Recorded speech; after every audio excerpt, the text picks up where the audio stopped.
Doc Rivers continues to time and time again not get it when it comes to getting. Oh!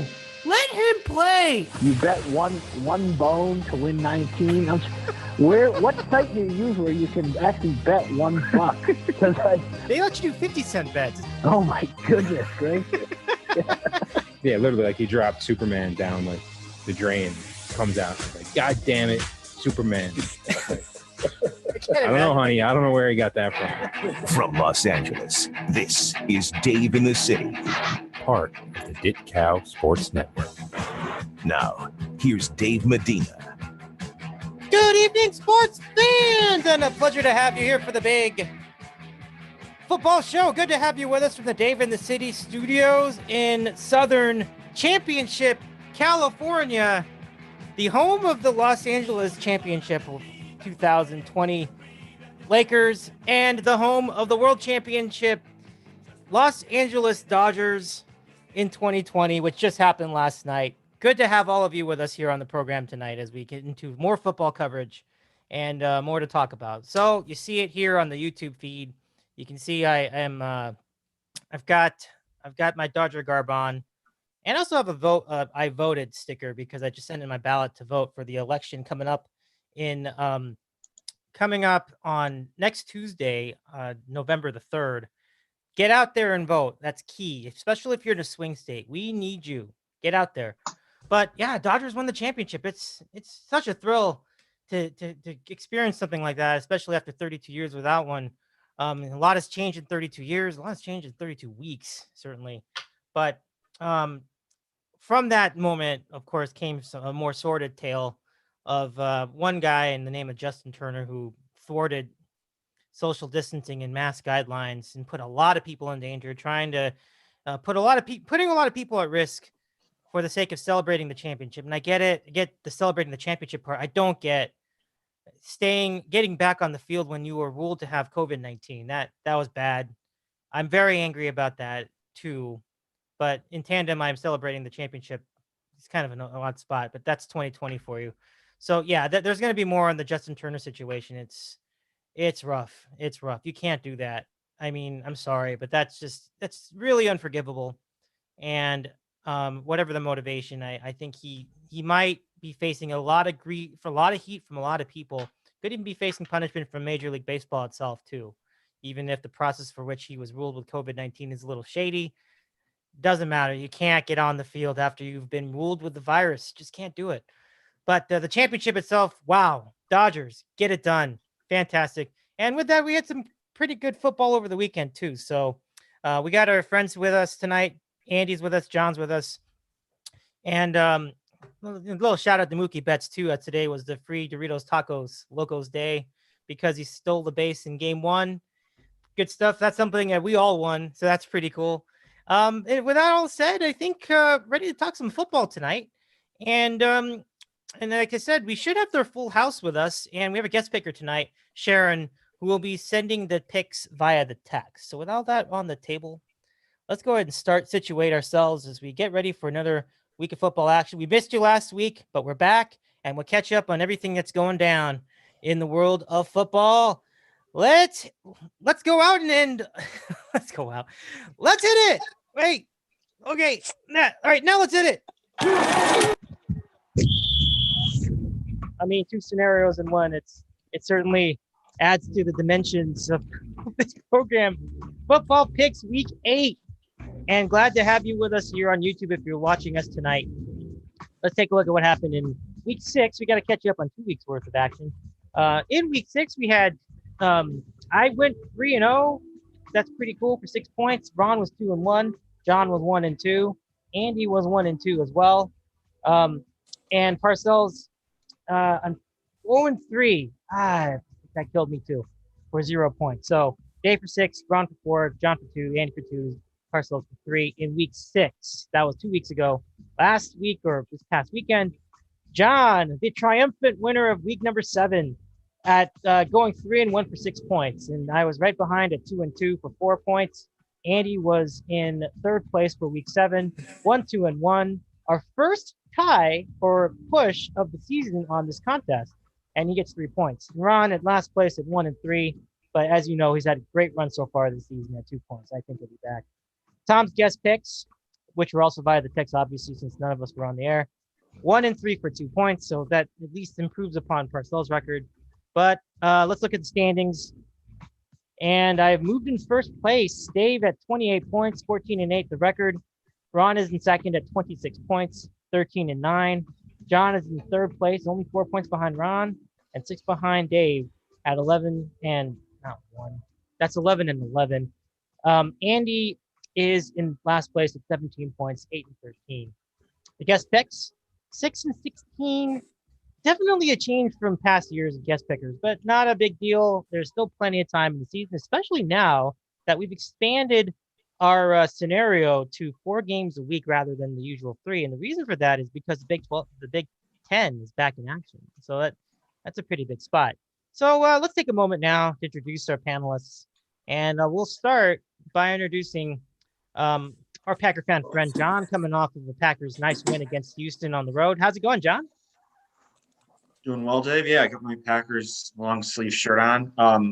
Yeah, good to be back. We had our week off last week, and it was good to have a good week with the picks. So good to be back with everybody and talking some football. Yep, definitely.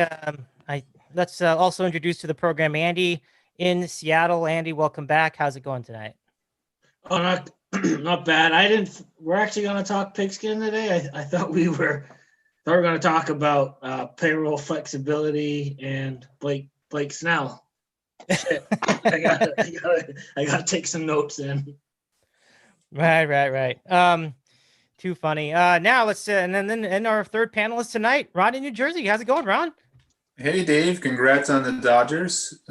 Big win. I'm glad to see your teams finally win a championship. I know it's been what, 2 weeks since you last saw one? Yeah, long-suffering LA fans. Yeah. That's too funny.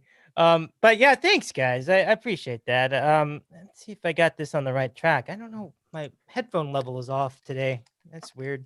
But I hear you, but you're coming in fine on the podcast. So anyway, yeah, lots to talk about on the world of football.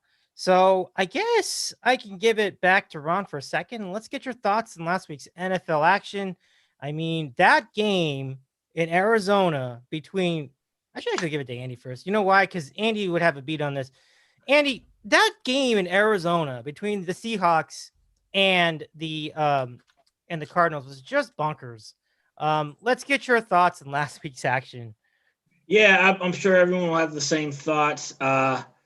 I was watching most of that game in conjunction with the World Series. I was at my dad's house. He's got a bigger TV than me, but he doesn't have like the monitors that I have because he's not quite as a degenerate as me. So I had we went out to dinner and we had both games were on at the barbecue place we were at. But anyway, like every Seahawk game tends to be kind of wonky. Every Seahawk game kind of comes down to the last possession. Every Seahawk game, just you kind of expect the unexpected.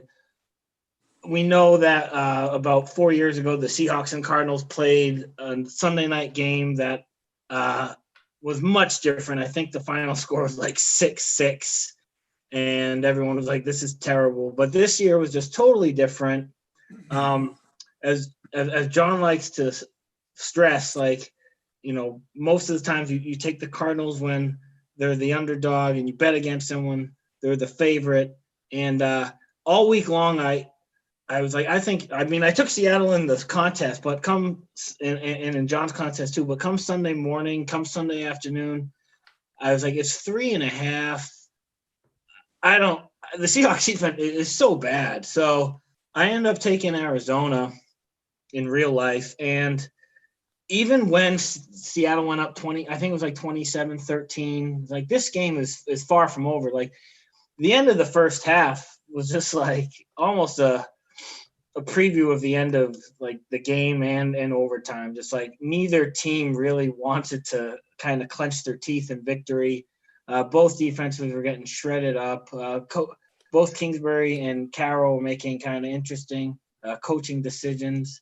Russell Wilson, he's having a great year, but he also, I think he threw 3 interceptions, 2 of which were, some bad throws. Kyler Murray also had a horrible interception too. So it was really entertaining, but both teams kind of made some errors as well to, give the other team chances. What was kind of strange when Seattle was up 10 with about 5 minutes left in the game, it's not like it was like Kingsbury and Murray, like there was no urgency. And I was like, what are they are down by 2 scores. They're down 10, and they didn't even have any sort of urgency in the offensive game. And then when they were going to kick the field goal, before they kicked the field goal, I was like, Kingsbury's the type of coach that won't even kick the field goal. He wants to cover. They kicked the field goal. Then Seahawks got that penalty, and because of the 15-yard penalty, they took the points off the board, and I think they scored like in 2 plays shortly thereafter. So then Russell gets the ball back, and there's probably 3 minutes left or whatever, and they had the running back. I think he played it. It's a Mac, but like on 3rd and 2, you got to let Russell cook, whether it's run pass option or something. And they just ran it up the middle. They gave Kingsbury the ball back, and they did what they needed to do. I'm not going to get into the whole overtime stuff with the kicking, and it was just it's a wildly entertaining game. I like Kyler Murray. I like their offense. Buda Baker's great on defense, but like as we all know here, like that coach, like they'll go as far as their coach. And Kingsbury, good looking guy or whatever, but he doesn't have X's and O's. It's kind of a strange thing. And I think Kyler Murray is going to be really good for a good number of years. That's the best thing Kingsbury has going for him is his quarterback. But he's going to have to kind of tighten in the reins in terms of like NFL game management. This isn't the Big 12. Like you're going to get exposed for stupid decisions sooner or later. And sooner or later, the Seahawks were due to lose a game. It's kind of like the Seahawks, what Arizona did to Seattle kind of does to other teams and kind of takes the game away from them. And yeah, crazy game. Seahawks will be all right. And Arizona, young team, like that's a great win for them. Yeah, it is. And, we're kind of, I know John has been keeping an eye on in Arizona as well. It's quite an interesting spot. But before we get to John, let's go back to Ron and look at your thoughts on last week's NFL action. Yeah, that game was crazy, and Andy hit the nail on the head, and especially about Kingsbury. And the one thing, you have to remember is he really got bailed out because that missed field goal in overtime. I think that was the first time I saw a team actually ice their own kicker. When he got them out late to run the field goal, and then he called a timeout, thinking that it was going to be a delay game, and the kid came back out and missed the field goal after that. So Kingsbury really got bailed out in overtime. But yeah, I mean that game was one of the funnest games you'll watch, especially if you don't have a rooting interest, because it was just back and forth action, all game long. As far as the other games, I had my eye on the Steelers and Titans game, and somebody said it the other day. I forget who said it, but it looked like the Steelers might have been the best football team on the planet that first half. I mean, they just went into Tennessee, and I think they're winning 24-3, something like that.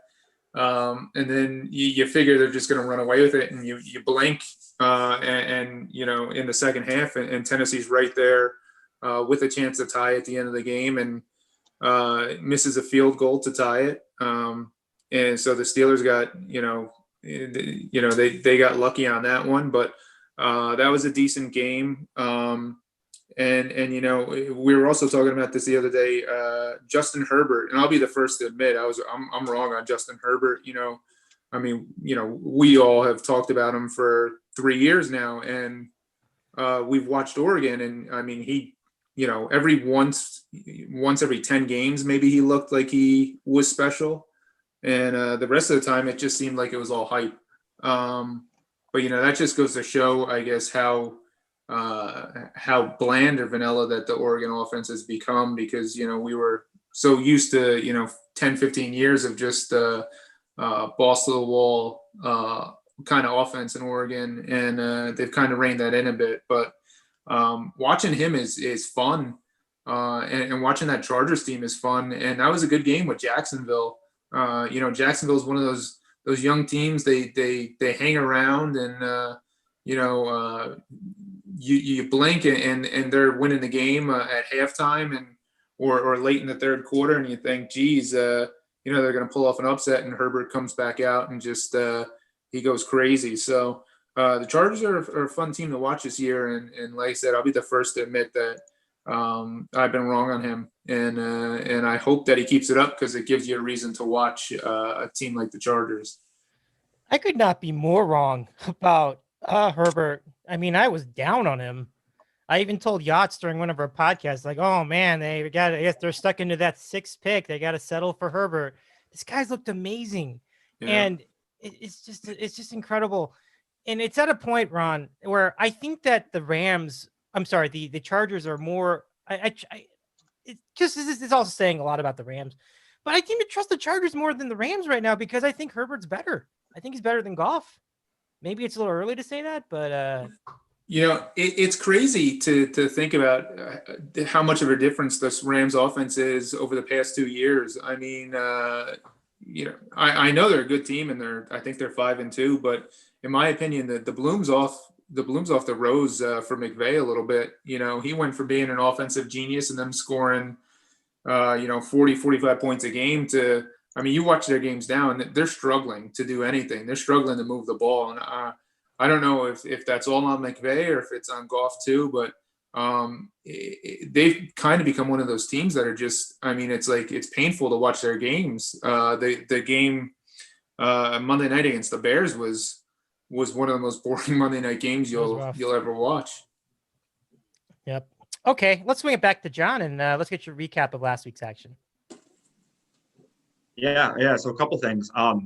The offensive coordinator for Oregon the past couple of years was Marcus Arroyo, and turns out he ended up taking the head coaching job at UNLV this year. So for us Mountain West degenerates, I watched some of that game, UNLV, San Diego State, the other night. They literally did not have a first down in the first half. Just absolutely horrendous. This guy cannot coach whatsoever. So I'm not surprised that Herbert was held back at Oregon. It's just the most pitiful offense I've ever seen. And against San Diego State, and they have a good defense too, who, by the way, is being coached now by Brady Hoke. So that's why I wanted to fade them. But Marcus Arroyo is even worse than Brady Hoke. So we'll be fading UNLV going forward because of Marcus Arroyo. And that could explain why, Oregon was just very, kind of a conservative, or really didn't show Herbert's talents in the last few years. So that's the first thing. I'll mention another point on the Arizona-Seattle game, and Andy covered it very well. But when you go to overtime, Arizona gets the ball down. I think they had gotten Seattle to punt on the first possession or turnover or whatever. So they go down there and they're going to win they're setting up to win the game. Like, I never understand these coaches that play for like a 40 to 45 yard field goal. Like, yeah, it's the NFL, but at the same time, there was still 3 minutes left. Seattle still had 2 timeouts. So run the ball at least and make them burn those 2 timeouts. They've been gashing them with Chase Edmonds was getting like 10 yards of carry prior to this. They were just completely running through the Seattle defense. And then he essentially just sits on the ball and goes to kick the field goal. And then, like you guys said, he iced his own kicker. And of course, like, they deserve to miss the kick at that point. Anytime, that kind of scenario happens. And then they got bailed out, obviously, with Wilson throwing that pick. He had an off game in terms of making mistakes.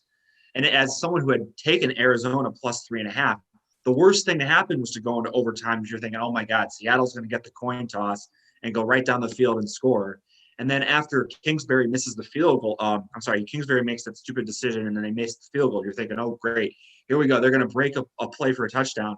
And sure enough, Metcalf takes it to the house on a bubble screen. And I'm just like throwing my remote, like, oh my God, I'm really like, this is the worst beat of the year. And then, then Collins goes, oh, there's a flag down. Oh, thank God, it's got to be holding. So they bring it back, and then, you guys know the sequence of events that happened. But Yeah, Arizona, they're a talented team, but Andy is completely right. Like, they're not going to win. They might make the playoffs, but they're not going anywhere with Kingsbury at coaching, like in a big game, for example. They're not winning, the Super Bowl or getting to the Super Bowl. I mean, they'll probably be a wild card team, but yeah, he's just too, in a big game, you just can't trust him. So the other, I'll mention a couple quick hitters. I guess that's some other games. Yeah, the Monday night game was just really boring. I mean, the Bears, Trubisky, Foles, it really doesn't matter. They both stink. Just horrible offensive play out of both of them. And the Rams defense is, good enough, and Goff made enough plays, but Ron's right. They're more of a grinded out kind of offense now. Gone is from a couple of years ago when they were putting up all these points. I think we should make a bingo card for the number of ways the Falcons can lose a game. I mean, it's different every single week. Like, who had, player not going down on the 1 yard line, or trying to go down on the 1 yard line and failing miserably, scoring a touchdown, and then the Lions scoring with under a minute to go with no timeouts. That would have been they just make up new ways every week. Maybe tomorrow night in Carolina, they'll have like a safety on the last play of the game or something to lose. I mean, it's unbelievable how this team can lose games, but that was just crazy. That like really, like, if you were sitting there with the Falcons minus the points, like, you're feeling great after he goes in, Gurley falls in the end zone and go up 5, and then they give up the game-winning touchdown like at the end of the game to Stafford, and that's just a horrible loss. You guys mentioned the Pittsburgh-Tennessee game. Pittsburgh got out to that huge lead and kind of hung on. So that could definitely be a playoff matchup. That was a really good game. The Packers won. They rebounded after their miserable loss to the Bucs. Houston's just a bad team, and Green Bay did what they're supposed to do against bad teams, and they just steamrolled them. And then the Dallas Cowboys, I mean, like, is Mike McCarthy going to make the rest of the year? I mean, they are just awful. I mean, I get it. Dak is hurt and out for the year, and I thought Dalton would be better, but I guess I underestimated how bad, and ineffective Mike McCarthy's offense is going to be. And now Dalton has a concussion, so you're going to get like a third-string quarterback in there. Like, why is this game on Sunday Night Football this week? Who gives a shit about the Cowboys and the Eagles? Why didn't they flex it? Right. Why couldn't they flex in the Steelers and Ravens? Like, this is just the worst game ever on Sunday Night Football. Oh, NFC East, it's going to get big ratings. Like, no one wants to watch this. It's bad. So those are kind of my thoughts on the week that was. Yeah. Any other quick hitters for you, Andy, as far as last week's action? The other guys covered it, but I will say, like, at the end of the first slate of games, I mean, there's just so much going on, especially from a gambling standpoint. It was like your team and the Titans, like, and it was like the Titans were trying to tie the game or even maybe like take the lead. Gostkowski missed that field goal. That was going on at the same time. The Bengals and the Browns were. I was like, what the heck's going on in this Bengal-Brown game? Like, the Bengals scored with like a minute and like 5 seconds. I'm like, all right, that should be it. And then the next thing you know, I'm watching Baker get in the end zone. I'm like, oh no, I've got in your contest it was Bengals +3, and I'm getting +3.5 in real life. And then Cody Parker missed the extra point. I'm like, thank goodness, because that was also going on at the same time. Atlanta and Detroit were doing their crazy thing. I was like, I've got Atlanta, I've got the Titans, and I've got the Bengals. I'm like, if I lose all 3 of these right now, like, my dad's gonna be like, what the hell's wrong with you? Like, you got Tourette's. But thankfully the extra point got missed, and saved some, couple of units there. But it was just that was kind of a whirlwind, 10 minutes in real time with those games coming down to the wire. And then Carolina, the Saints, that was that guy on Carolina, I forget the kicker's last name, but he tried like a 65-yard field goal, and he missed it by like this much. So kind of an entertaining first wave of games. The late game, the best game of the afternoon slate was Yachts' Chargers and Jaguars. Nance and Romo get another bad game with the Pats and the Niners. I'll talk about the Pats later, maybe when we do our picks. And Raiders and that Raiders game was supposed to be Sunday night, and that fourth quarter, they just kind of fell apart, and Tampa had their way with them. And we don't really have to. Eagles Giants is like that might have well been played last year at this point. So entertaining first wave of games, and sometimes John's Packers, I think like all the sharps were like, Houston's gonna get it done, and Rodgers might not have been thrown to all his like usual traditional receivers, but he's good again. He never was bad, but I don't know. It's funny. One bad game by Rodgers, and people already are ready to throw him under the bus. He comes into Houston, he looks great. So that's all I got to say as far as that's concerned. All right, so guys, let's go ahead and go to. All right, Dave. So I'll start off here. I'm going to take Cincinnati +6 at home against Tennessee.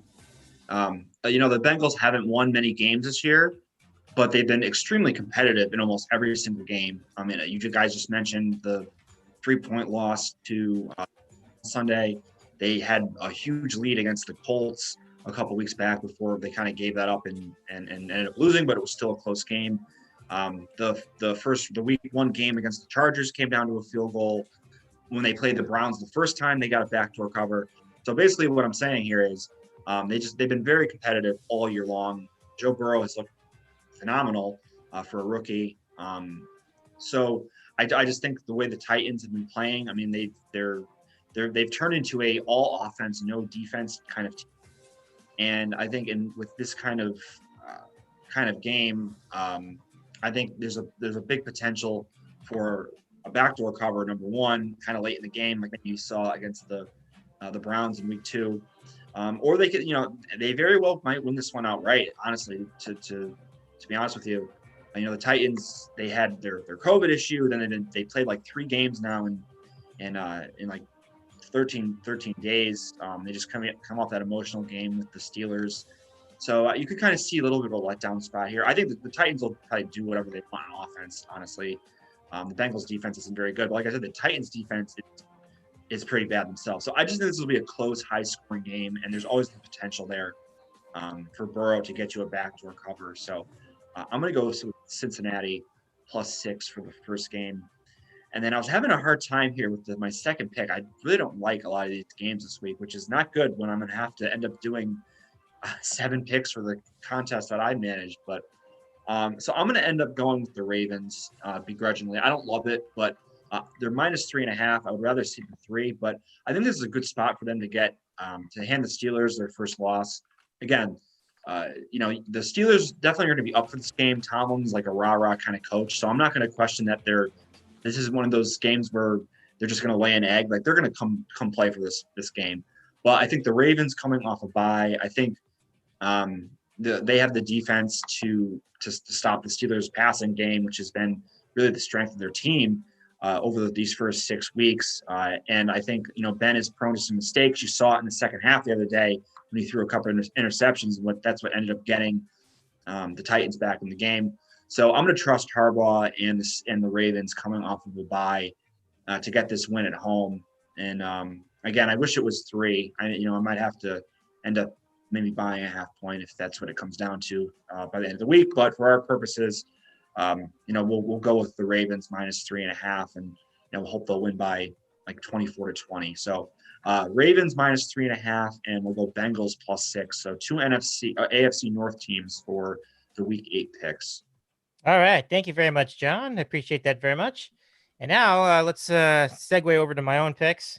Here we go for week number 8. Well, John got this pick early because this is part of the contest that he just mentioned in his pick segment. So for the Pick'em League and for this program, we're going to go with the Panthers giving 2.5 against the Falcons on Thursday night. And this is certainly going to be welcome after we've had some really ugly games. Granted, this one could be ugly too. I mean, the Falcons, like Andy was talking about, are finding really creative ways to lose. But the Panthers may only be 2-2 against the spread. But I have so much trust in this team. I feel like they've been in every game. And one of the reasons they didn't cover a spread was because of that Leonard Fournette touchdown at the very, very end for Tampa Bay. I mean, that's kind of bullshit. That's a bullshit cover. So really, I think that they are even – I think they're like even I think it was like 3-3. I think they could be 4-2 as far as I'm concerned, and that's pretty good against the spread. So Panthers giving 2.5, game number 1. And game number 2. This is something I did in 2018 when I saw an enormous point spread. It was at that time, September 2018, the Buffalo Bills getting 16.5 points at Minnesota. And Minnesota was pretty good back then. They went out and they beat the Vikings on the road 27-6. Do you guys remember that game? That was a doozy. Well, I think history will repeat itself as it has many times when you've got a point spread of 17 points or greater. So I'm going to gulp this. I don't love this pick at all, but we're going to take the Jets plus 19.5 at Arrowhead Stadium against the Chiefs. I know this is asking for it, but you can ask the Raiders. They went to Arrowhead Stadium. They came out with a win. So the Jets are going to have to do some extraordinary things on defense. They're going to have to hold this team under 40 points, and I give no guarantee of that whatsoever. But if they do, I feel like the Jets are good for 2 touchdowns, especially with Sam Darnold back. So we'll take a chance on it. Just a lot of points, like Jets plus 19.5 of the Chiefs. We'll cross the fingers to go along with Panthers minus 2.5 for week 8. Okay, so that brings us over to Andy's picks. And Andy, I'm ready for you when you are. All right, thanks, Dave. Game number 1, I'm gonna. I mean, we watched them 2 nights ago. We bet on them 2 nights ago. They look horrible. I almost think it's time to maybe give Trubisky another shot.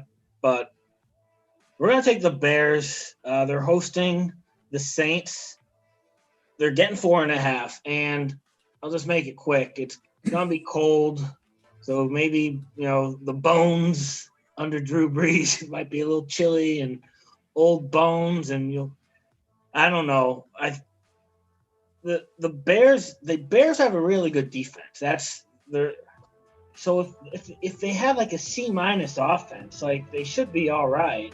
And again, I'm just basing this bet on the Bears having a plus defense, the Saints having tendency to be their own worst enemy, and they're on the road, cold weather, supposed to be in like the mid 30s. I'm worried about Alvin Kamara, don't get me wrong. But you're getting 4.5. That's a decent amount of points.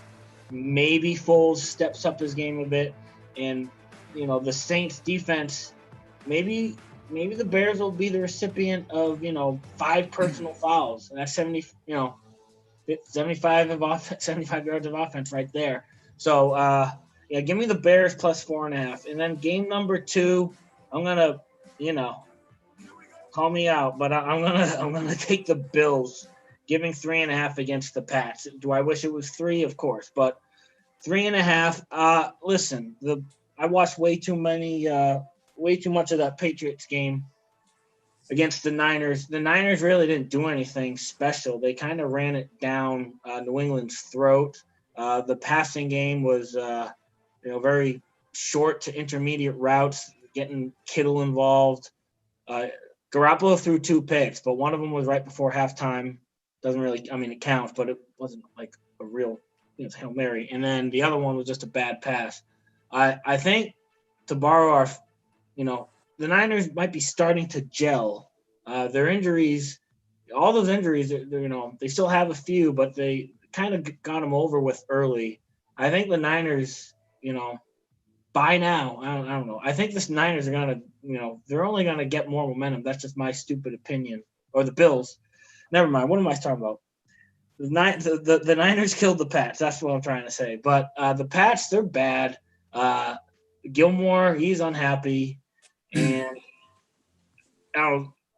Bill might just punt this at this point. Like, if Newton has another bad game, he's getting no help from his receivers. Like Kane might, or N'Keal Harry might have a concussion. Edelman, besides that Seattle game's done nothing. The defense, like I said, San Francisco was very vanilla. They couldn't stop vanilla. And the Bills they've been subpar like 2 weeks in a row, maybe even 3 weeks in a row if you count the Jets game. They didn't really have to do anything against the Jets, but against Tennessee and against the Chiefs, they're kind of lousy. So maybe this will be the game that kind of gets them going again, playing against a New England team that doesn't really know up from down. And I don't know, one more bad game from Cam Newton, you might see Bill be like, all right, let's see Jarrett Stidham. Let's see what Jarrett Stidham can do for a little bit. All this to say, give me Buffalo -3.5. All right, thanks. Oh, right on. Thank you very much, Andy. And then, yeah, Bears +4.5 was the other pick. So very good. I mean, I do wonder when Stidham's going to come in. It's probably going to be any moment in time. I should mention, well, actually, we'll mention that in a second. Let's go to Ron's picks. And my friend, I'm ready for you when you are. All right. First game I'm taking. Uh-oh. Minus against the 49ers. Like Andy said, 49ers looked great last week. They are starting to get some guys back, but still a team, pretty decimated by injuries. I think they're starting their fourth-string running back this week. And the line's a little low to me. Almost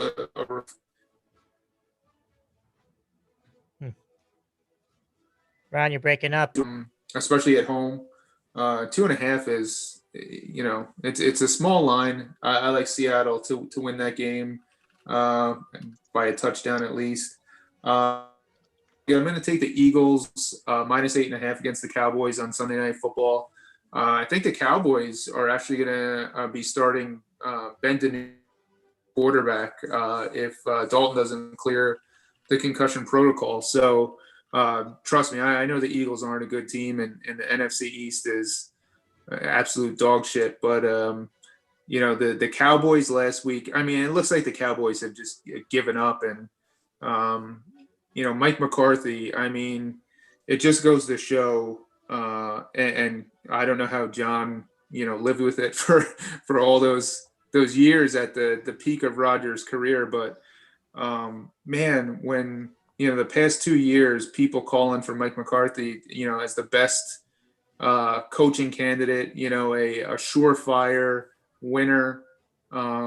It just goes to show, man. He's just not it. He's making Jason Garrett look like Vince Lombardi. I mean, that's hard to do. And I know he's had injuries, but still, even with Dak Prescott, I mean, they were pulling games out of their ass. And it just that's another thing. It goes to show you how much they actually need Dak Prescott on that team and how valuable he is. But the Cowboys look absolutely dreadful. And I think the Eagles, especially if DiNucci's playing, can cover that spread. So I'll take the Eagles -8.5. It's interesting. I think I would have actually liked the point spread even more with Dalton. But either way, it's going to – you know what I mean? He couldn't get a pass down. He was so awful against Arizona. Yeah. Okay, anyway. But the point is, I think it's a great pick. So anyway, let's go on and get to the guest picks. And they come from our friend Sherrin over on the MikeFrancesa.com. Let's get to it. Okay, we're gonna take for Sherrin on Sherrin's behalf. We will take the Browns, giving 2.5 against the Raiders. You'll notice that outside of that upset win against Kansas City, they have looked pretty lifeless against most of these teams. And Tampa Bay is another good example. And I feel like the common thread, this is Sherrin's pick, but anyway, analysis anyway. But the common thread seems to be any team with a good pass rush. And I think the Browns can bring that. So I think the Raiders are going to have a tough time as well. So Sherrin takes the Browns -2.5. Game number 2, Sherrin goes checker with John's pick of Bills -3.5. No, I'm sorry. That's Andy's pick of -3.5 versus the Patriots. So Bills -3.5 to go with Browns, -2.5 for Sherrin in the NFL week number 8. And that takes us now to our look ahead to the week's action. These are the featured games, as you can see here on the screen. Over on YouTube, if you're watching it, and you'll see I put my homer game up here, Steelers versus Ravens, right at the top of the list. But for good reason. This is going to be a good matchup. I think this will be fun. And like you guys are saying, the Steelers will be really pumped up for that one. Raiders, Browns, I don't know if that really belongs there. I might have been a little generous putting them on the schedule there for featured games. But Rams, Dolphins, absolutely. This week marks the debut of Tua Tagovailoa as the starter. This is an exciting matchup. I cannot wait. I know Andy's going to be excited about that game. And then later, we've all talked about it already. 49ers Seahawks, and as you heard, Ron is going with Seattle for the cover in that game, and it could be a good bounce back spot for Seattle. So let's talk about this week's action, and we can start by going back to John. John, what you think about the week's games ahead? Yeah, just to follow up with what Ron was saying. I mean, last couple of years of McCarthy tenure, it was Rodgers is such a bad teammate. How can you not get along with the coaching staff? And I think it's clear now who was the problem the last few years in Green Bay and why McCarthy is gone, and now Rodgers is essentially flourishing with Matt LaFleur, who knows what he's doing coaching offense compared to McCarthy. And for Rodgers to make McCarthy look competent for 10 years is just amazing. But in any event, yeah, the games for this week, not a great schedule, honestly, but I mean, hey, it's the NFL and we're playing during COVID, so we can't complain. I mentioned the Ravens and Steelers game, so I won't touch on that again. But yeah, excited for the Dolphins and the Rams. Tua's debut. I mean, who knows what we're going to get, honestly. I mean, the Dolphins, it's kind of they needed to put him in at some point. I mean, it's kind of a dicey situation because they were playing so well and Fitzpatrick was playing so well. But I mean, we've seen Fitzpatrick over the years on the number of teams he's been on. He'll have these good stretches of 5 to 6 weeks, and then he'll just completely lose it. And then when he loses it, it's done. So maybe they're trying to get ahead of that. Maybe they're just trying to see what they have with Tua, so they can, kind of know what going forward into next year, what they kind of want to invest into the team, what kind of, capital they want to use. So, we'll see what happens. I mean, I think that's the model of the NFL these days is you want to get your cheap young quarterback on their rookie contract and build around them. So they want to see what they have. So I really can't blame them. And who knows, maybe he'll just give the team a huge spark and it'll be a fun game to watch. So I'm definitely into that one. The Raiders and Browns, you had that on the screen, that should be a pretty high scoring game, I would think. Seen a lot of sharp plays being put in on the Raiders. I don't know. I'd have to take a look at that a little bit more. Obviously the Browns are now without Beckham, who's out for the year, ACL scenario. But yeah, that should be a close game. The Lions and Colts is another interesting game. I'm not sure what to make of that one. The Colts coming off a bye. I'm not really buying into them. I think Rivers is washed up. So I kind of would lean to the Lions there at home. They're getting 3 points. That's kind of maybe a pick I'll kind of get into by the end of the week. And the Sunday night and Monday night game, the Bucks and Giants are the Monday night game. That's just awful. Get these NFC East teams out of prime time. Enough. We can't take this anymore. The Saints and Bears, I mean, that should be a decent 4:00 game. I think I agree with Andy on his Bears pick, especially at 4.5 now. I mean, their defense is good enough to keep that to you could see an ugly 20-17 kind of game for that game. I think the Saints will struggle on offense, definitely. So, it should be the one great matchup is the Ravens and Steelers. But other than that, it should be some good viewing for the Red Zone channel anyway. And then if those primetime games are rough, but I mean, they got to get their NFC East quota in. So what are we going to do? 3/4 of the NFC East are on between Sunday night and Monday night. That is rough. That is rough. A team that had a negative 80 point differential. Let's go back to Andy and let's get your look at this week's action. Okay. Yeah. I'm just looking at these NFL TV maps, but yeah, Nance is getting the Ravens and the Steeler game, and when obviously that could have gone NBC, but then who's Nance and Roma going to have a game? And I was like, well, you could give them, the Tua LA game, Miami and LA. That game's on Fox, but we know at this point, Fox inventory has been goes to CBS. CBS inventory goes to Fox sometimes. We're all in it together. They could have done something, but in any event, I mean, we'll just have to pinch our nose Sunday night and find a play for that game. But yeah, that Rams Dolphins game, I'll definitely be keeping an eye on that.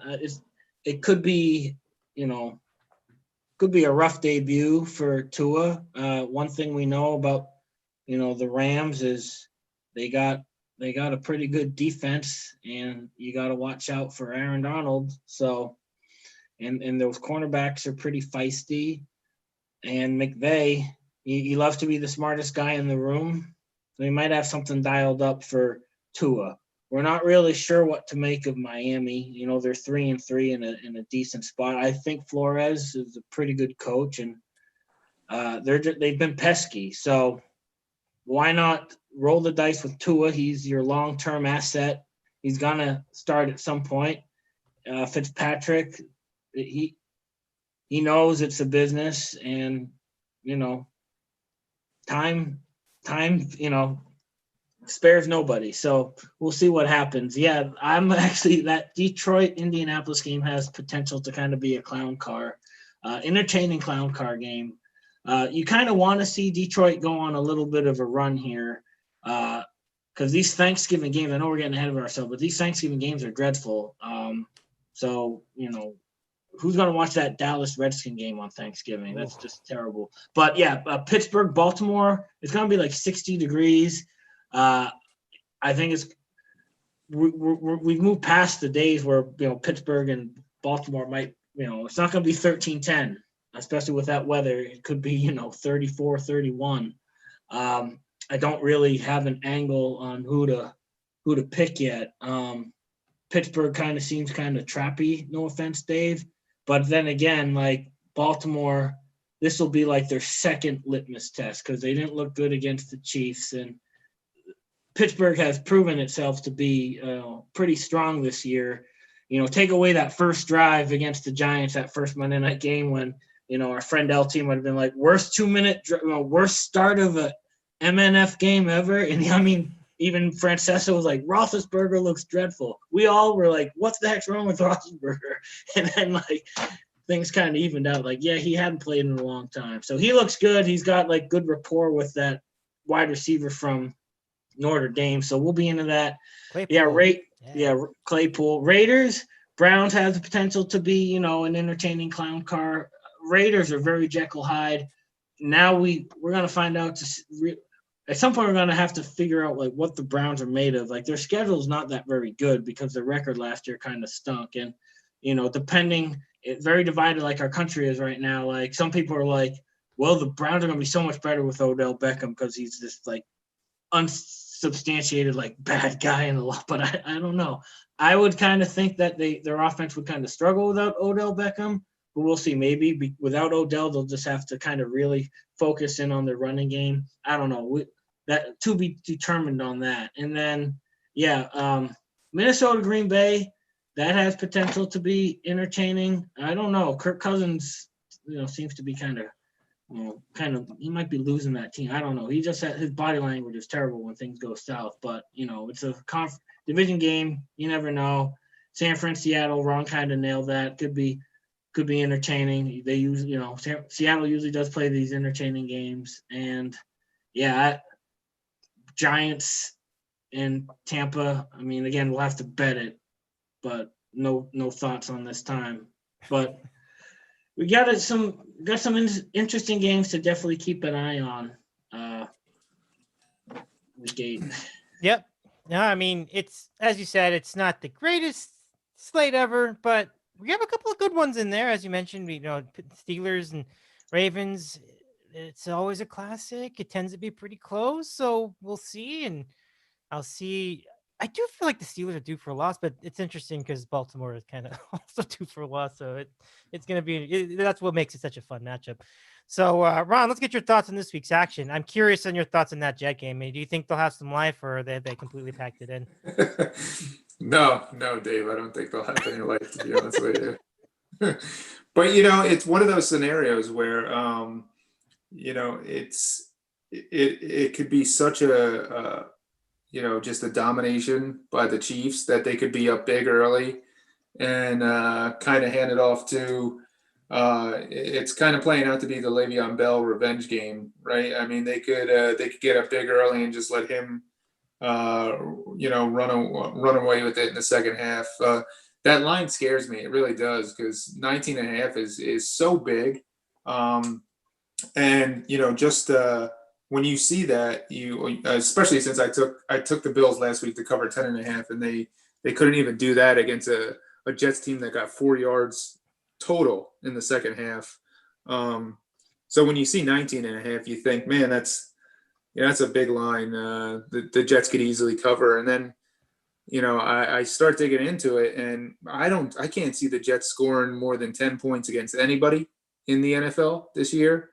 So you figure all the Chiefs have to do is score, 30 points to cover that spread. So I don't know. It's a scary one. That's a scary one, but no, I don't think the Jets are gonna show any life. They're really playing out the string. They're playing out to get to the bye week, and I think Adam Gase will be gone. But he should be gone already. I mean, he should have been gone. He should have never got hired. But that's here nor there. But yeah, I'm hoping at least that he's gone by the bye week. But for the rest of the games, I mean, there's a lot of games that, and everybody covered it, so there's not much for me to add. But there's a lot of evenly matched games, I think, this week. So hopefully you'll see a lot of them go down to the wire, and we'll have some action in the witching hour. And one of the game I'm actually interested in watching is the Bills and Patriots, because it really should be telling if the Bills win this game, because Josh Allen has looked pretty dreadful the past few weeks. After he got off to that really hot start. And you figure if the Pats have any life in them and Belichick has any Belichick left in him, he's going to be scheming to stop Josh Allen and force him to throw the ball. So I have my eye on that one. I think that's actually going to be a pretty interesting game to see if Buffalo's for real or not. And yeah, everybody nailed the other stuff. Dreadful primetime games. But it is what it is. We just, every week that gets played, we got to be thankful that it actually gets played, and look forward to hopefully finishing out the whole season. Yeah, I know you said, Ron, that you probably gave that a 50-50 chance on the board. And yeah. With the way everything's going, I mean, it just especially you take Wisconsin for example. I mean, their state, the numbers in that state are out of control. And even if people aren't dying, the people are still getting infected, and that forces sports to essentially stop or take a break. And we saw that with Wisconsin. The quarterback being Corona positive, and now the Paul Christ is, and some other people on the team. So it plays into how the state is trending, and I don't see the country getting any better anytime soon. So you figure that it's gonna bleed eventually over to the. We've seen it in college, we've seen it in drips and drabs in the NFL, but that's, at least in my opinion, the way that it's going right now. I hope I'm wrong, but I'd be very surprised if we get a full 16 game season in the NFL and the college to finish out through a bowl season. It would be very surprising. And with college, especially the Big Ten, if you have to have if you have to have a game essentially postponed, you can't, because there's only 8 games. Right. So they have to cancel it. And that's what happened we're kind of getting ahead of ourselves, but that's what happened with Wisconsin this week in their game against Nebraska. I mean, do I have that right? Yeah, I think it's Wisconsin, Nebraska. Yeah, Nebraska. So that's just a bummer. It just is. I mean, is 21 days too much? I don't know. I mean, I'm not as keen on all the scenarios, but it is a bummer. Anyway, it's kind of the antithesis of a bummer. But we can look at last week's action, and I'm not really sure what to say. There were some showdowns that looked really great on paper, but like, for a good example, Michigan versus Minnesota. That was a flop. Michigan destroyed Minnesota. I got to give it to them. That guy that they have at quarterback looks pretty good. And once again, let's go back to John and let's get your thoughts on what happened last week in college football.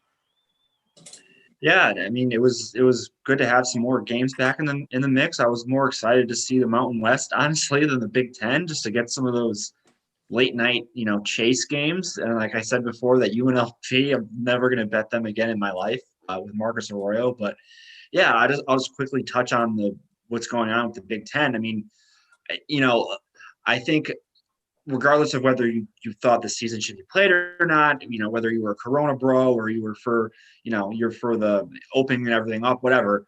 I think the Big Ten, they should have stuck with their original plan if they were going to play a season and started earlier, because now, you've started in the absolute, like, going to the height of, looks like the COVID season, and plus you throw flu season in the mix and everything else. Like, there's literally no flexibility for if something like this happens and you have to postpone or reschedule a game, it's just it's canceled. So how are you going to determine who gets to play for the conference championships if one team's played 5 games and one team has played the full 8 games? It's going to be just crazy to see how that's determined. So I think I can see what they were doing obviously earlier in the summer when they canceled, but I think they should have just stayed canceled instead of trying to come back now, because now there's a huge competitive imbalance, not only within their conference, but like for the college football playoff committee too. And I think the way this is going as well with the bowl games, I think we're going to end up, if there is a bowl season, I hope there is, but I think we're only going to end up having, like, say 10 bowls maybe this year. Maybe just like the New Year's 6 bowls and then a couple others. I just don't see, like, how are these games going to make money or do good things for the community, and because it's all through nonprofits with no fans, no people going to hotels or restaurants or anything like that. How are they going to make money? How are they going to do those things? So I think bowl season is unfortunately not really going to happen this year, but maybe I'm wrong and they'll end up still doing like around 30 games or so. I don't know.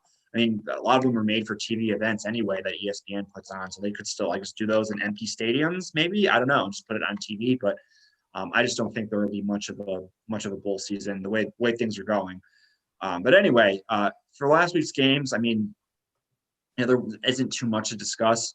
I'll mention the Penn State Indiana game. I think we're all gonna have our thoughts on that. It was kind of the exact same scenario as the Falcons and Lions game on Sunday, where the Penn State running back just had to fall down on the 1-yard line and they win the game.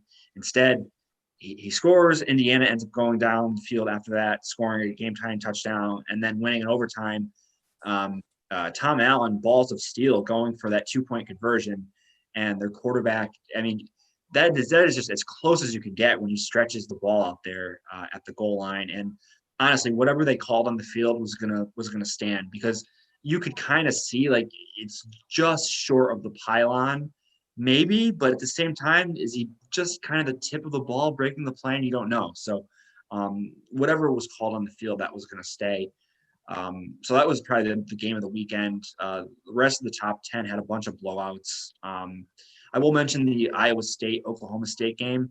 I had Iowa State plus 3.5, so that was a great backdoor cover by Iowa State and Brock Purdy. But enough of them. Honestly, this guy Campbell keeps getting touted as the next great coach. I have seen nothing from this guy. Okay, he's built up Iowa State to be a competitive program, but they never win a big game.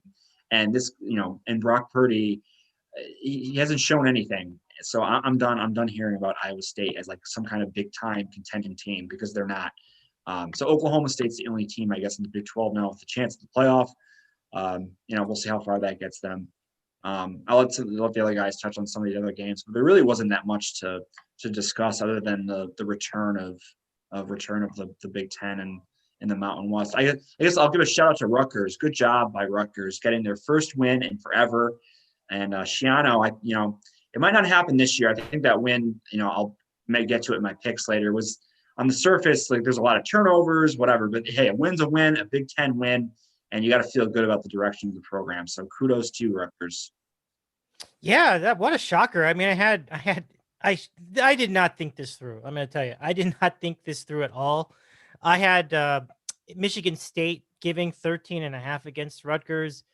I forgot how bad Michigan State is now. They are absolutely hideous. That is a bad football team. I completely forgot. That's what happens when you go through a pandemic and you just forget stuff like this. So, Ron, let me give it to you for last week's action. What did you think of the Rutgers scenario and everything else? Yeah, I actually thought it started later. I thought it was like a 3 o'clock game. So at some point, I had soccer with the kids. At some point, I looked at my phone and I saw the score and I thought it was wrong because no way did I think Rutgers could win. But you're right, Dave. Michigan State, and I think people forget it a lot, but they were so bad last year. And the things that happened, pre-coronavirus with Antonio, all the allegations and stuff about, recruiting violations and stuff like that with the program, and him leaving essentially the last second right before signing day, and them going out and poaching Mel Tucker from Colorado. I mean, they essentially didn't have any time to practice at all until September. And on top of that, I mean, their roster was depleted with kids transferring and stuff like that. So I looking back on it now, it's not that surprising that Rutgers won, but man, Michigan State is bad. They are bad, and I don't think they're going to be good for a while, to be honest with you. But yeah, I'm like, I'll piggyback off of what John said. Yeah, I was watching the Mountain West games. I was excited that they were back. The Indiana Penn State game was, it was the college football version of Arizona and Seattle from last week. Just back and forth constantly, and a great ending. And hey, listen, I'll always be happy when Penn State gets its ass handed to them. So I was rooting for Indiana big time at the end. That was like the most entertaining game on the slate last weekend. And like you said, Michigan, Minnesota had a chance to be a decent game, but Michigan blew their doors off of them after a kind of even start. Michigan's got a really good defense. They got a lot of pass rushers, and you're going to see a lot of them in the NFL draft next year. And I was surprised at how much Minnesota struggled. PJ Fleck is like the college version of Cliff Kingsbury. He puts up decent.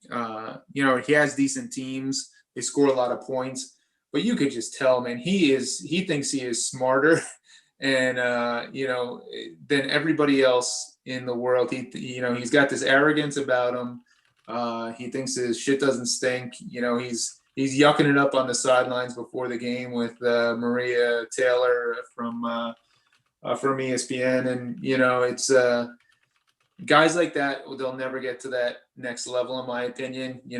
The best Minnesota could hope for is what they had last year, which was a run to a Big Ten title that they got blown on the doors off of it, and that's about it. But yeah, those are my thoughts for last week. It was entertaining, but could have been a lot better. Yeah, I find it so fascinating how Auburn continues to survive week after week too, and it's hilarious. And I feel like they're gonna have to lose one of these games once in a while. So let's go to Andy. Let's get your thoughts on last week's action.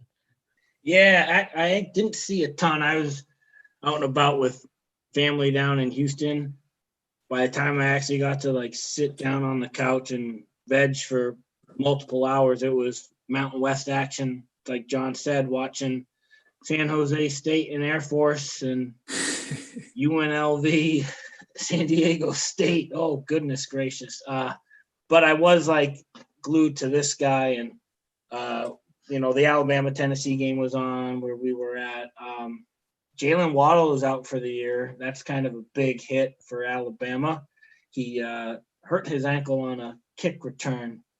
So that wide receiver trio of NFL talent for Alabama, they're down one, but they should be all right. Tennessee, same old Tennessee. I think they're 2-3 now, maybe, or 2-2. I don't know. The luster is off Tennessee, as we all kind of could see coming. And yeah, Dave, that Auburn Ole Miss game, I was just kind of following that on the phone and on the Twitter, and via text with buddies. Like, Lane, you got to kind of win that game and put it to rest and don't leave it in the hands of, officiating and Bo Nix continuing to pull rabbits out of his hat and all things like that. I think we know Ole Miss this year is going to be entertaining but bad, kind of like Mississippi State. That quarterback, Coral, however you pronounce it, he's almost like the NFL or the college football version of that basketball player they had a couple of years ago. I forget his last name, maybe Henderson. I don't know. Just you take the good and the bad. It's entertaining, but you can't take your eyes away from him because he's like a highlight reel, both good and bad. And he also reminds me of that Chad Kelly guy too that Ole Miss had a while ago. Just entertaining. He's going to throw a pick 6-1 play, and then the next play he's going to throw a 75-yard touchdown strike. So you never know what you're going to get. Oklahoma State, Iowa State. Didn't really watch too much of that game. Notre Dame. It's about time they actually pulverized the team that they're kind of supposed to. We're going to play Clemson. I don't know. Maybe they'll kind of let their look ahead and maybe not give Georgia Tech the full attention. They still should win, but maybe take Georgia Tech this week, getting a bunch of points because Notre Dame is going to do some Notre Dame things sometimes. And does Minnesota, I thought they were returning a bunch of guys from last year's team, but I was texting with Yachts, and Yachts was like, yeah, they didn't have a kicker and they had a bunch of injuries. But I was like, yeah, but they're still 21st and Fowler was there. I don't know. Maybe Michigan is good this year. I have no clue what to think about the Big Ten. Northwestern scored a bunch of points. Did they get a new quarterback or something? Or is Maryland just that bad? Indiana, Penn State, we knew Indiana might be trending upwards. They've had some decent success the last couple of years. And, anytime James Franklin is on the short end of the stick is a good day for, everybody. I don't think too many people like James Franklin except his family. And, I was kind of out of the mix, to be honest. Next week I'll be into it more on the couch. But, I wasn't all there. I was like Mike, I didn't watch the game, so can't name any of the players this week. So. Andy Funhouse, good times. Yeah. All right, let's go look at what's coming up this week then in the NCAA. A surprising number of games I found to put on this list. So take a look at it right here.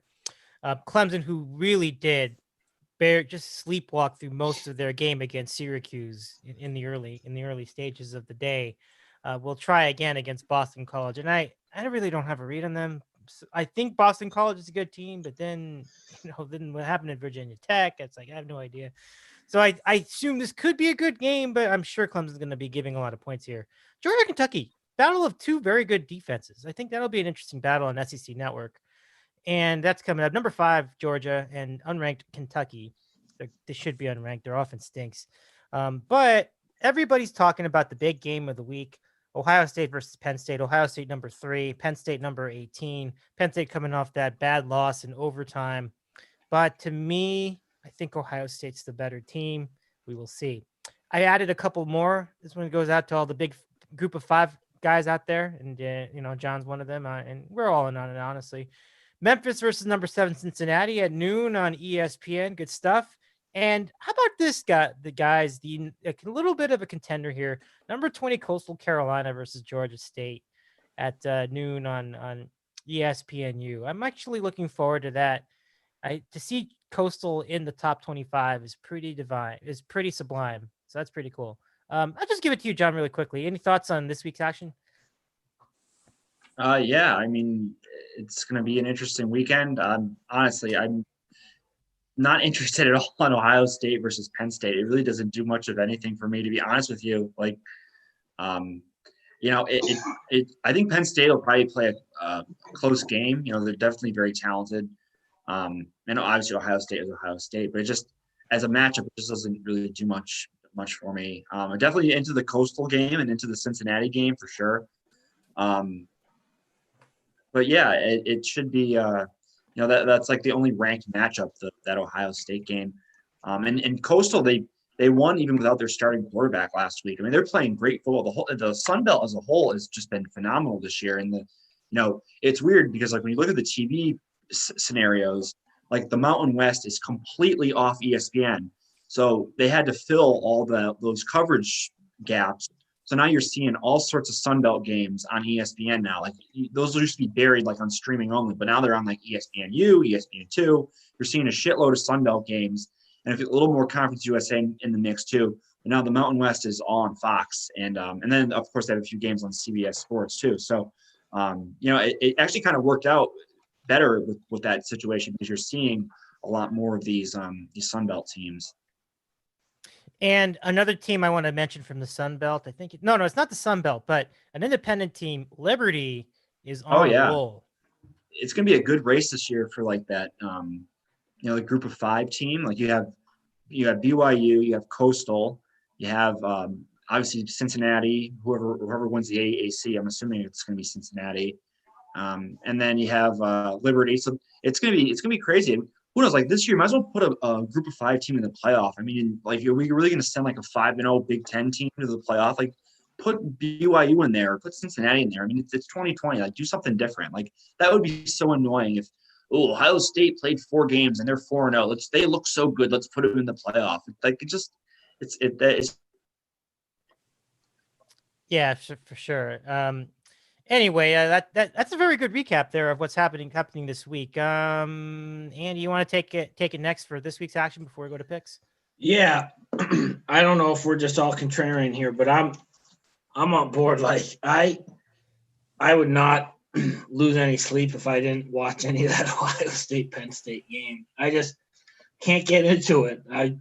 I watch Ohio State, Michigan because it's Thanksgiving weekend, and that's kind of. It's like Texas, Oklahoma. You just put in the time to watch that game. But Ohio State, Penn State, I just can't get into it. And yeah, I'll definitely be into that Coastal Carolina. I want to see how far Coastal can go. Coastal Carolina plays Liberty like first week of December. That could be like I don't know what you want to call it, but like deep track college football game if Liberty can continue to win, and obviously Coastal can continue to win. Texas Oak State, like I know Texas. I know we're all like anti-Tom Herman at this point, but maybe this is the time to take him because Mike Gundy's an equal opportunity Mongo as well, and they're undefeated. And I don't know, they got that Chubba Hubba running back, and I don't know. I'll probably watch more of Oklahoma State, Texas than I will Ohio State, Penn State. You can guarantee that. And then, LSU Auburn, that doesn't really do it for me, but it's Gary D and Brad Nessler, so I'll probably watch that. And Memphis, Cincinnati, I'll definitely be into that too. I was speaking of the American Conference, a little down on SMU because I was expecting big things out of SMU against Cincinnati last Saturday, and they laid an egg. I'm surprised. I didn't watch any of it. I saw a little bit in the second half. Take that back. And I don't know. It seems like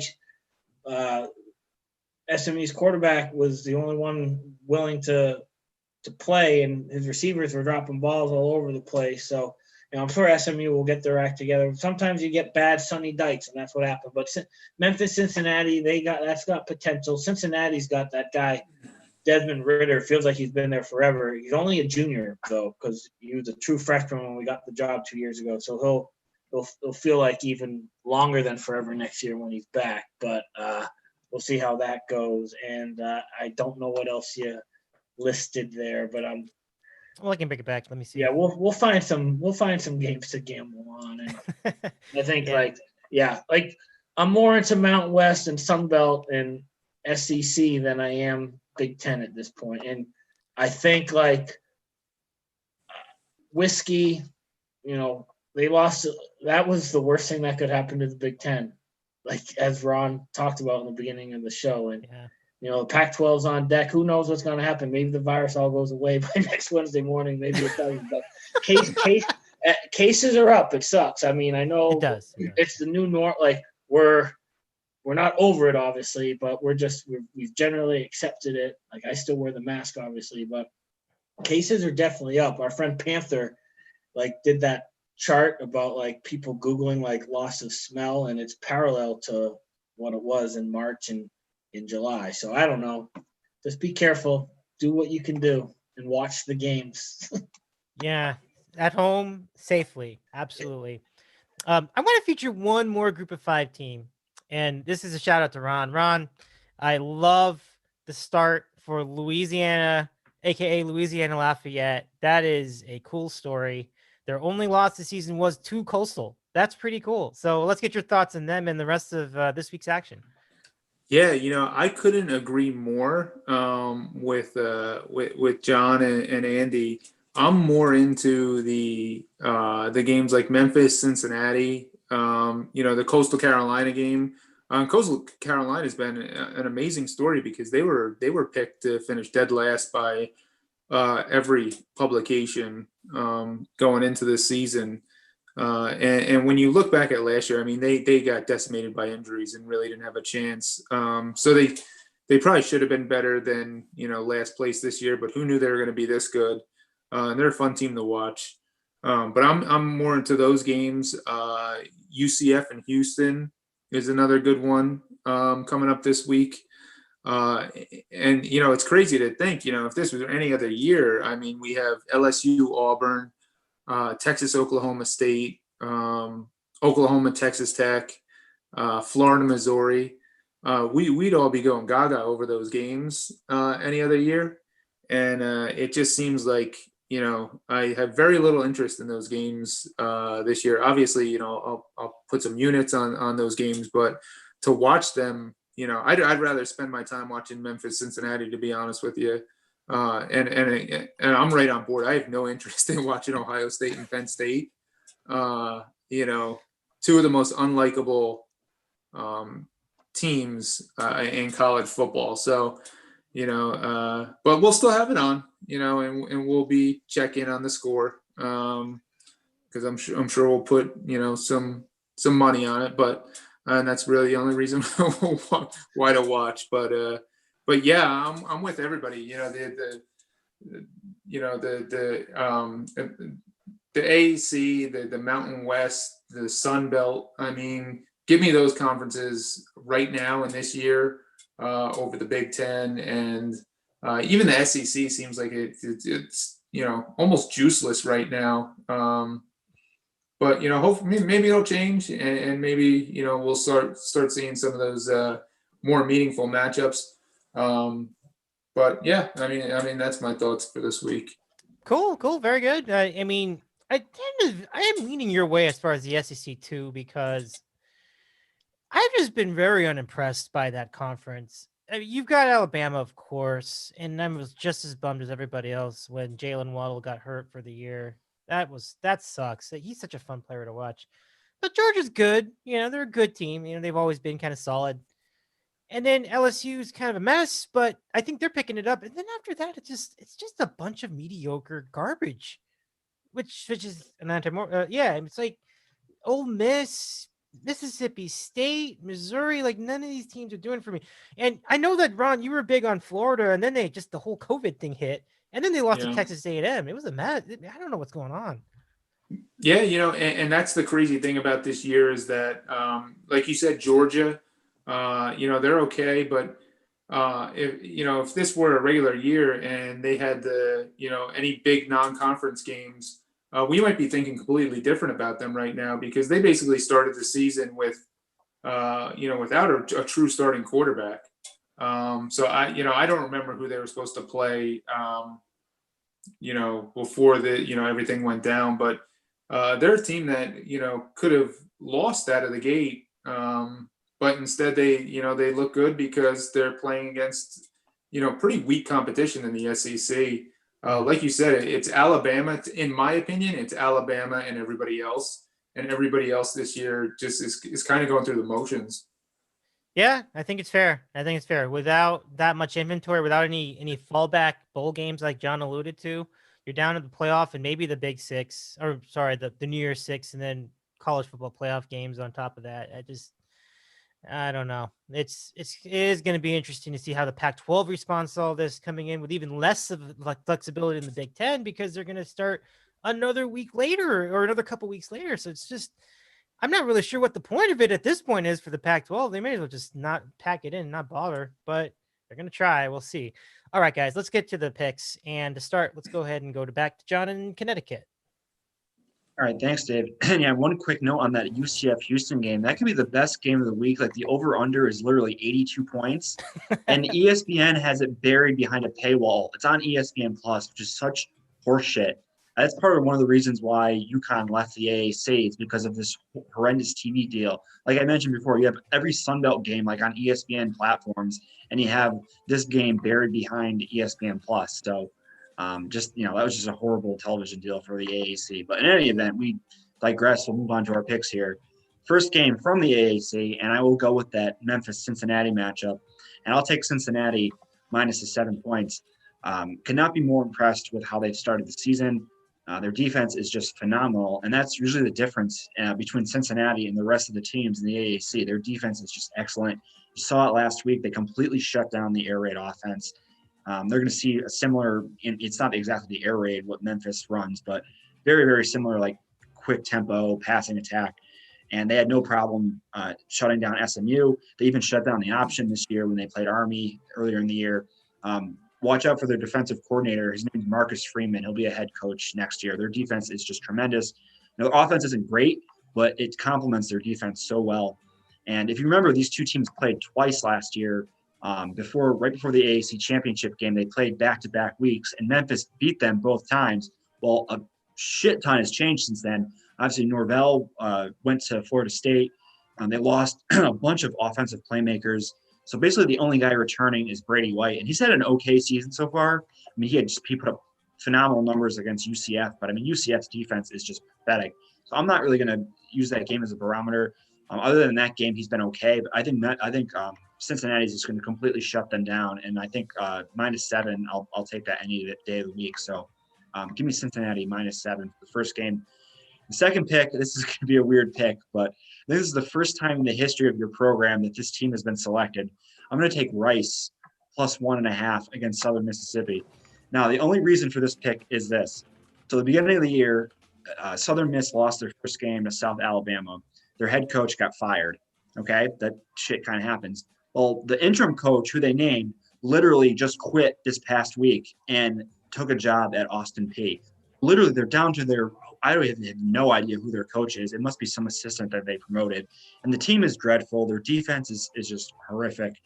I guess you could say, well, why are they giving 1.5 points then? Rice must be pretty bad too. But I cannot just, in good conscience, choose a team with that much turmoil. From what I've read about Rice this year, heading into the season, their defense was supposed to be pretty good. They had like 90% returning production on defense. And they had a really hard luck loss last week against Middle Tennessee. If you guys saw the highlight, they had a quadruple doink field goal. Like it literally hit 4 different spots on a upright, and they could have won the game. They ended up losing in overtime. But in any event, I'll just take that over the shit show that's happening down in Southern Miss. So give me Rice +1.5 to win the game, and Cincinnati -7.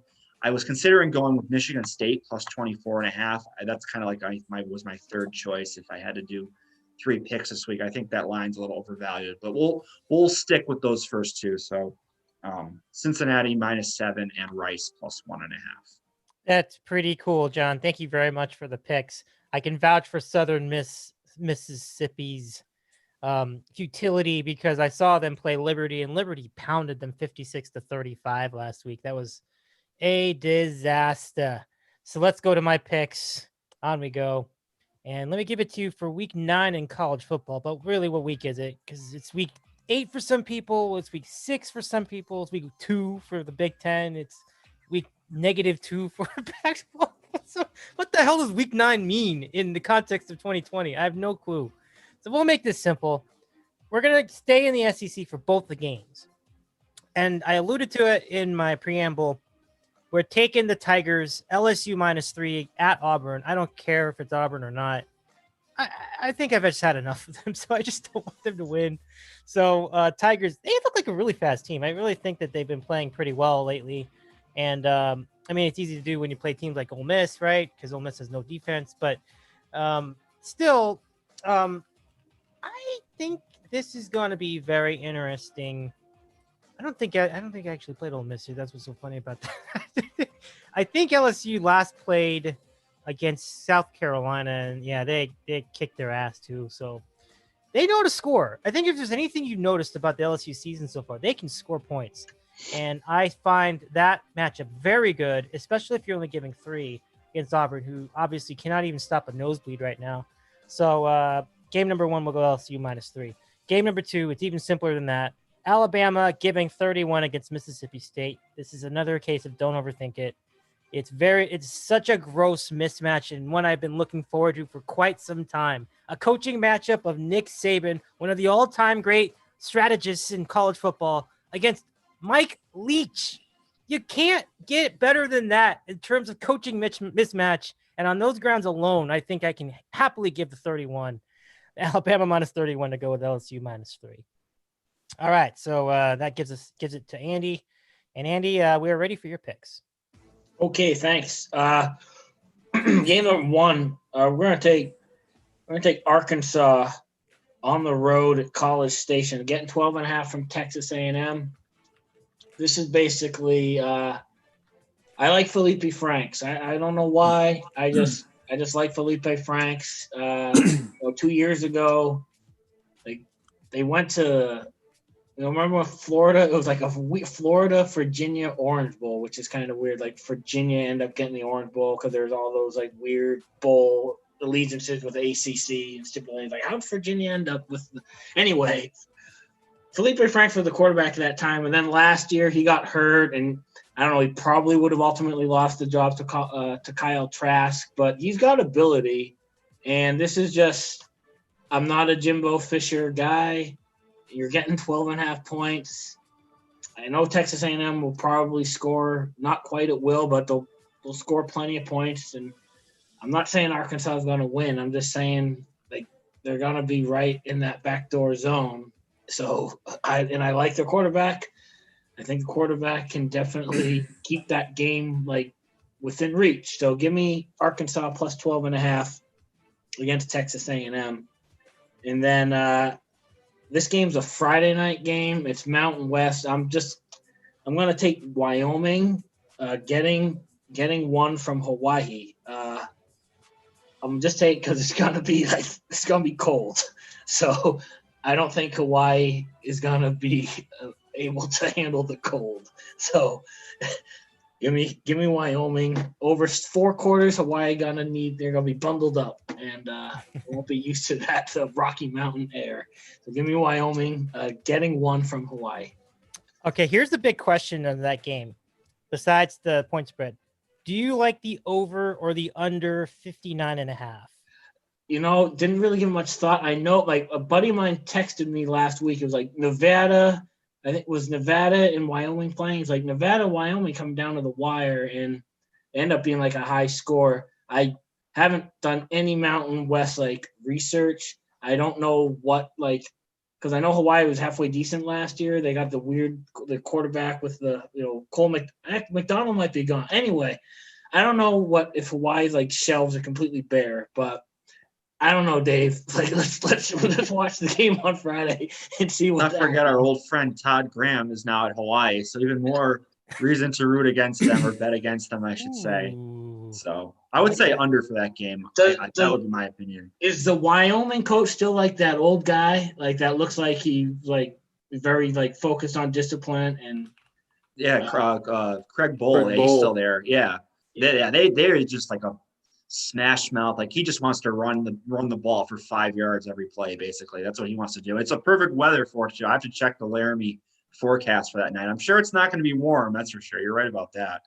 Yeah. I just checked it. It's 37 degrees at around 6 o'clock local time. I don't know what time the game kicks off. At 8, It'll be 37, 13 miles per hour winds. The question is, which direction is it going? But still, that's just perfectly suited for an under. Cowboys. Yeah, I'm with it. I love that pick. That's great. Okay, so let's go to Ron in New Jersey. And Ron, when you're ready, we're ready for your picks. All right. My first pick is going to be out of Mountain West, like we've been talking about. I'm going to take Boise State minus 13.5 against Air Force. Like Andy, I watched the Air Force San Jose State game last week, and man, Air Force looked awful. They still run the triple option, and they just looked. I mean, they couldn't move the ball. I forget when they actually got a first down, but it felt like it wasn't until the fourth quarter. And Boise State, put a beating on Utah. I think it was Utah State last week, or Nevada, one of those two. I think that's it's a mismatch. I'll take Boise State minus 13.5. And I'm going to take UCF minus 2.5 against Houston. I know UCF has 2 losses this year, but one was to Tulsa, who always plays them tough. And the other was a 1-point loss to Memphis, who we know is a good team. And Houston, they handled Navy last week. But to me, the jury's still out on Holgerson's, tenure there. I think UCF steps it up and covers the spread this week. So I'm going to take UCF minus 2.5 and Boise State minus 13.5.